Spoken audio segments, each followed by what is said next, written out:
Welcome to FUEL. FUEL stands for Finance, Unity, Empowerment, Legacy. Join us today as Dr. Jackie, Dennis, and Mac continue their conversation on the McAfee Effect Part 2. Enjoy. And I tell my mother all the time, stop trying to be wealthy. You are wasting so much money trying to be wealthy. You haven't worked in 30 years. Don't you know people go crazy trying not to work for 30 years and you don't need anything. Stop trying to be wealthy, but understand the different financial things, just free things. We even offer free financial classes. And what Mac's mother taught us, that example that we bring up on a regular, is the fact that you don't have to have a whole lot to end up with a whole lot. She and her husband, the two of them together, he taught her, she taught him, whatever. They followed the basic principles of saving with vision. All right. It's not saving just so you can pay the bills. Okay. So you work to pay the bills, but then you're saving with vision. And she had multiple areas where she had saved a great deal of money. And it's, we hear about the lady who, I can't remember, Alabama, Mississippi. She was a maid. And do you remember the story? And she had $1 to $2 million that she donated to university because she had just been saving. She ironed clothes, or I'll look her up. But the point is, it's a principle of saving, not that I got it, I got to spend it. And then be willing to understand that there are alternate ways to do that. Yeah. I say turn off the TV and then you won't want stuff. Right. The more we want, the worse it gets. Go on, Mac. I'm sorry. No, it's all right. It's like you and that surround sound, right? I wanted that real bad. But you know what? But what I'm hearing is that even before we get into the cryptocurrency conversation, this really comes back. It always comes back to a basic understanding of financial principles, and also a desire to want to be free. Because I started to think about it as you guys were talking, and we throw out that term financial freedom. But you know what? What does that mean to the average person? Good point. Because while we look at it more in legacy terminology, really looking at the long haul, shucks, somebody else's idea of financial freedom is hitting the lottery and they think they're straight. And so I think it's just about getting people to understand that the first thing is, and I think I heard Dennis say this, is having a lifestyle that is lower than the income that you make. And that's the beginning. So, if you're looking at the big picture, you don't mind living lower at the start because you have a goal in mind. And maybe that's really it, that people don't have real goals of what they're trying to achieve.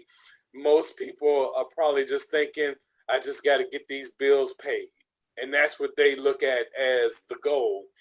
But we need to really, guide people into directing them to see beyond that.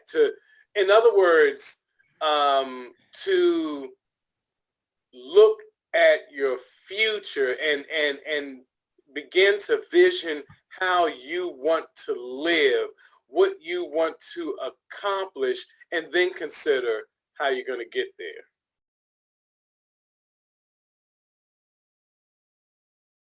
When you go down, you lose friends. When you go up, so I've been up and down, just the same as the economy.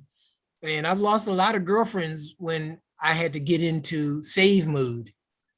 You know, once I got into save mode, that means I'm not going out to dinner. I got a perfectly good kitchen. Lose a girlfriend. You know, my car broke. I got to get it fixed. Lose a girlfriend. You know, you really need a $500 purse. Lose a girlfriend.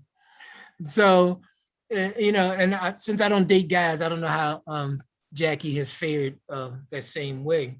But here you go. It's another financial principle as far as keeping up with the Joneses.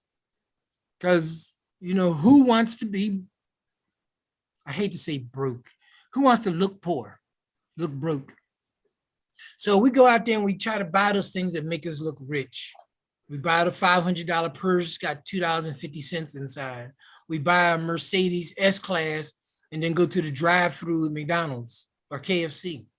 I mean, it's just like, it doesn't make sense.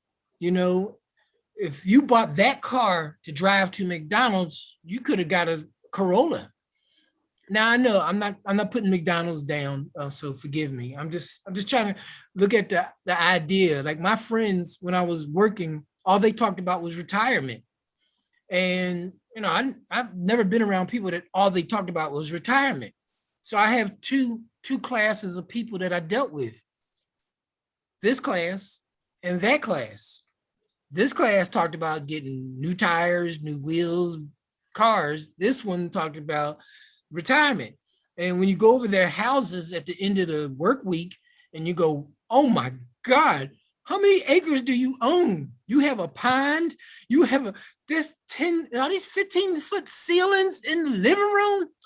And then you go with your other friends and you're like, you live in an apartment and you're driving a Mercedes S-Class.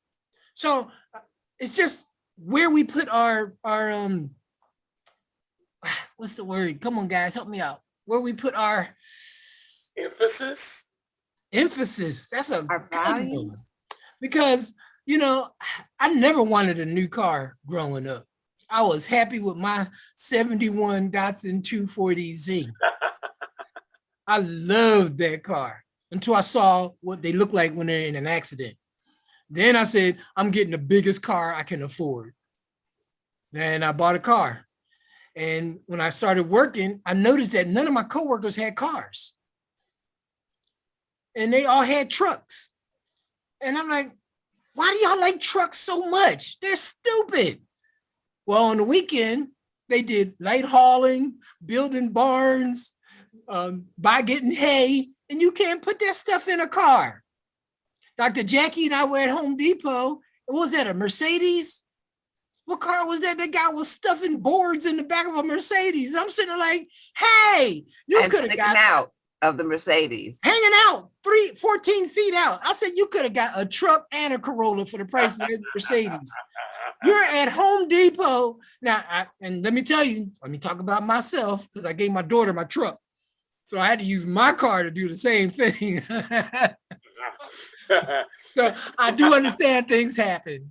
I'm just talking about the idea, okay? You know, I don't want to go take my car to Home Depot, but when the sink break or you got to fix something, that's what you take. So I am going to buy a car next. But my coworkers all had trucks. And I didn't understand it. It was stupid to me because I'm a car man. Man, I got up and bought a truck and my whole world view changed because people were calling me to help move stuff. And I'm like, sure, give me $25, I'll do it.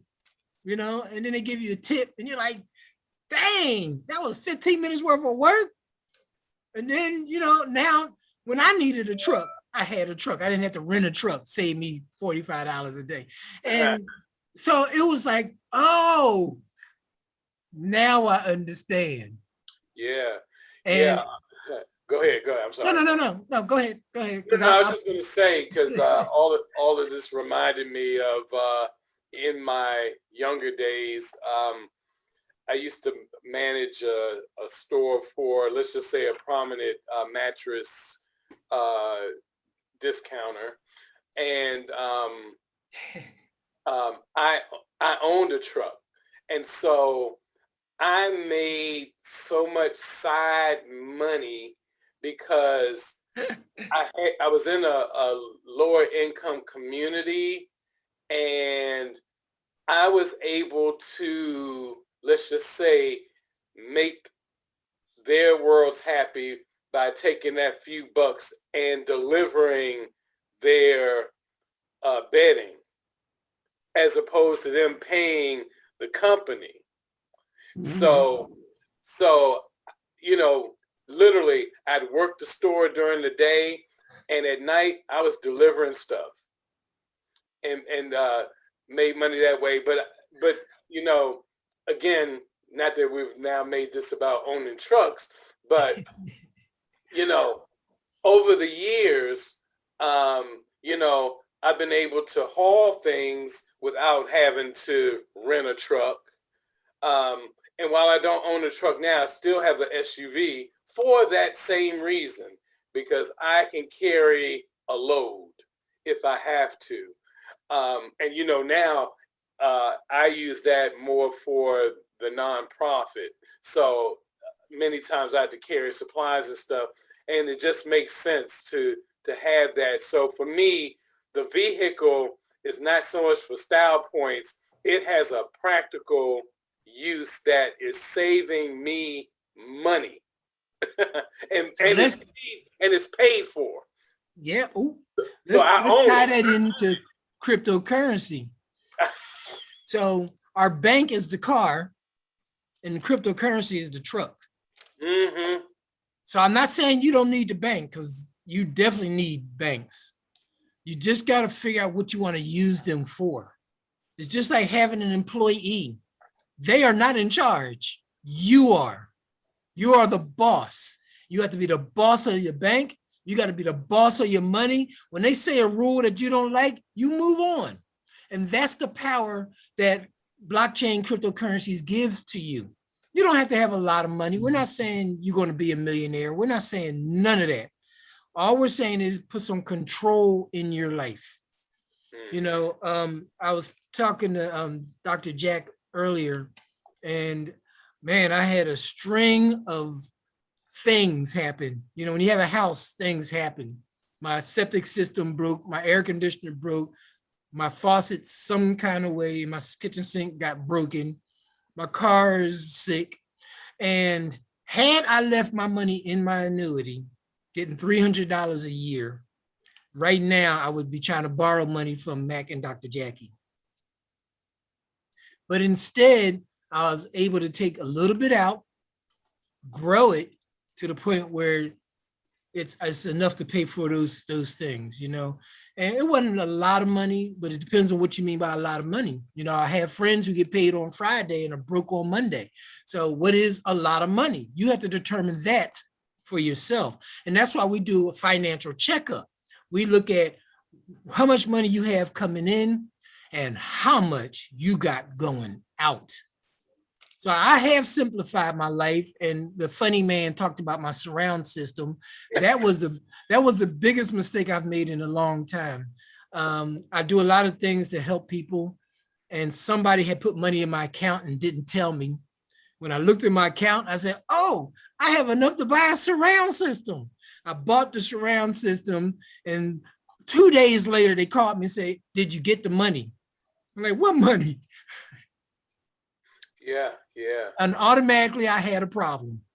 And I said, "Don't put money in my account without telling me." Okay. Yeah. So that was outside influence induced trouble. Yeah, but I mean, you know, you guys have been a real help to me. So I have an annual maintenance fee bill that I have to pay. And full disclosure, it's usually around $3,500. And I could easily pay that now, although I have until the end of the year to do it. But because I hang out with you guys, I said, well, let this 3,500 work for me, In the meantime, and so, then when I absolutely need to pay, I still, at that point, honestly, with what we're doing, I will actually probably have doubled, I believe, by that time. That's awesome. So, I mean, it's those kind of things. I recently, we had to replace our water heater. So, same concept. The guy, comes in, they give you the different payment options, yada, yada, yada. And of course, you can pay straight up or you can go on a pay plan. But then they also had this 6-month interest free. So I said, well, I could pay straight out, but why do that? So I'll just let my little money grow and then pay off. And so, but I'm winning, and I think that that's where the education comes in. We need to think about, if we have all these obstacles in front of us, what's the best way to attack it in a manner that we win? You're going to always have some kind of debt or some type of obligation that you have to deal with. But how can I make it work to my benefit as opposed to my downfall or whatever? You know what I mean? And I think that that's where, getting out of that mentality of, oh man, I just got to get this so I can pay this bill. We need to think more broadly about, like you said, Dennis, looking at investments that are going to outmaneuver taxes and inflation so that you truly are winning. So even when you're talking about, and I know I'm jumping the gun and going all over the place too, but you have to think about this when you're up for an increase on your job. Well, is that 2% increase really helping you? When you factor in that inflation, I think it's still at like 3 to 5%. So are you really winning? So even when you're going in to make a demand, if you feel like your salary should be greater, you need to be informed about what you could and should really ask for, so that you come out winning.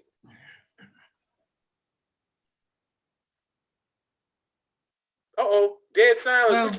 well, no, I didn't know you were finished. You got nodding So heads. I think that one of the things I took out of that was find a way to make your money pay for those things that you're going to have to pay for, your emergencies, instead of, emptying out your account. I did the same thing. My car, I knew it was going to cost close to $10,000 to fix. I beat it up. It needed this, it needed that. And I was skipping maintenance. And sometimes you can't skip maintenance, but I did it anyway. Coronavirus came. I wasn't driving anymore.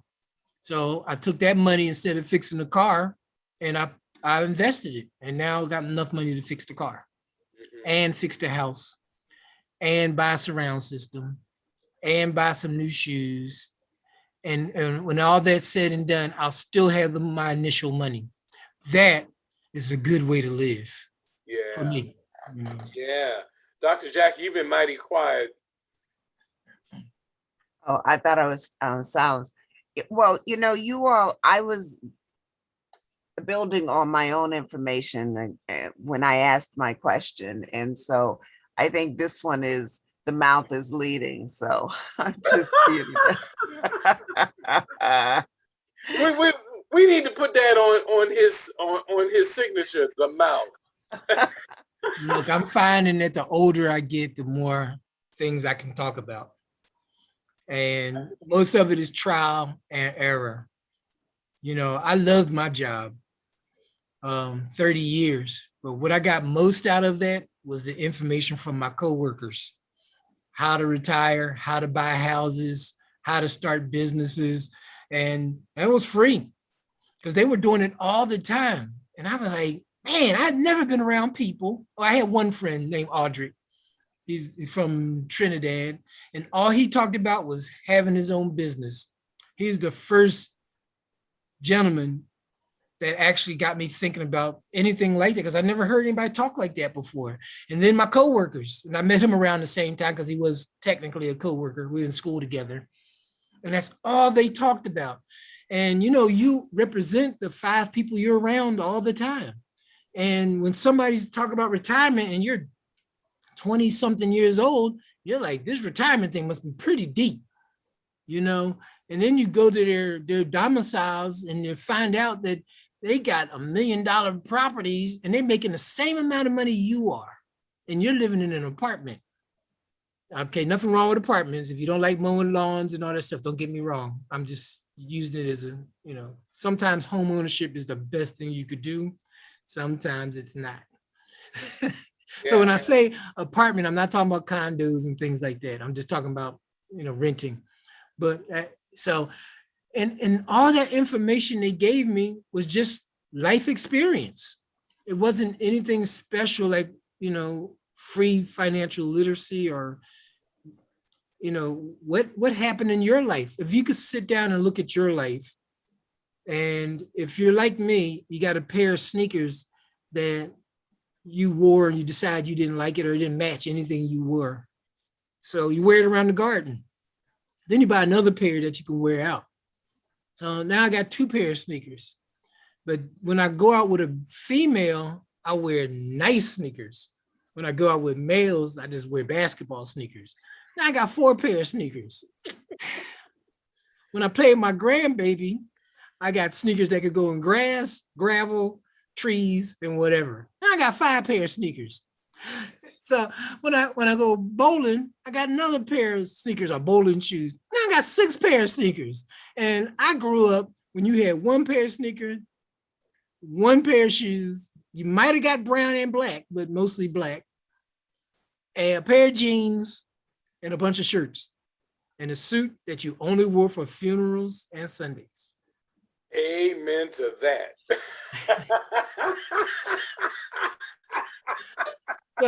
So we go ahead, Dr. Jack. So I was just going to say that, when we come to this platform, we come with what's on our mind, but what we have been experiencing in our financial presence, past and future, actually.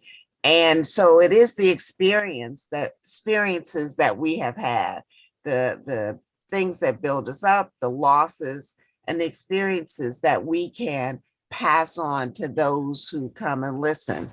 And we have a wide range of areas that because we're 3 totally different individuals, so therefore we're bringing that type of information to this platform.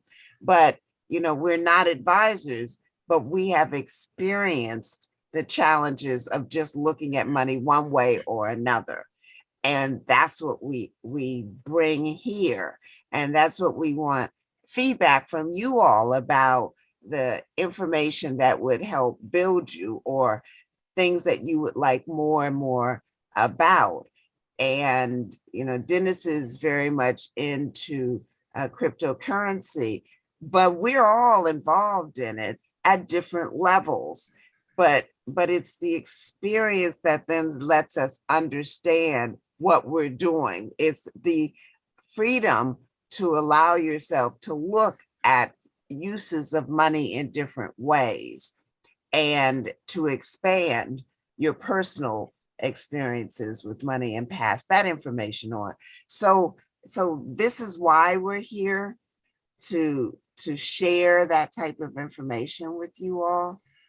And I hope that you all have enjoyed it today, because it is just a moment where we delve more in. I mean, it was led by the mouth, but but